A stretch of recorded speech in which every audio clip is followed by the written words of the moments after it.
Hello guys, good morning. तर अगदी रोजच्या प्रमाणे दिवसाची सकाळ ही गरम पाण्यासोबत झालेली आहे आणि त्यानंतर अंघोळ वगैरे करून मस्त फ्रेश झाली आहे. आणि आजही मी घेतलेला आहे 1 कप चहा आणि त्यानंतर मग जेवण वगैरे केलं, चपात्या वगैरे बनवलं. मम्मीने भाजी आज चवळीची बनवली होती आणि ती मला नको हवी होती, म्हणून म्हटलं डोसे करूया. आज काहीतरी वेगळं खायचं होतं आणि ते वेगळं करायचं म्हणजे मी स्वतःच बनवणार, त्यामुळे हे ज्वारीचे मी डोसे बनवले होते आणि त्यासोबत खोबऱ्याची हिरवी चटणीसुद्धा बनवली. तर तोच मी लंच घेऊन ऑफिसला गेली आणि मी ब्रेकफास्ट नाही केलेला आहे.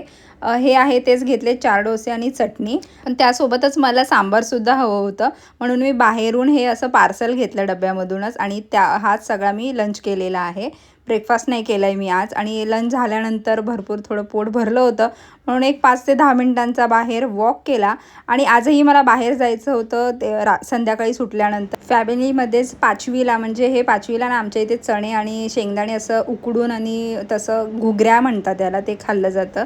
खूप छान लागतात, टेस्टी एक नंबर असतात. आणि हाच डिनर केलेला आहे, डाळ भात भाजी. आणि ही स्पेशली शेगलाच्या पानांची भाजी असते आमच्याकडे 5वीला. आणि बस हाच मी डिनर केला आहे आणि त्यानंतर मग निघालो आणि रात्री एक थोडा लेट झाला घरी यायला आणि दिवस संपवलेला आहे तो म्हणजे हा अर्धा कप आईस्क्रीमने.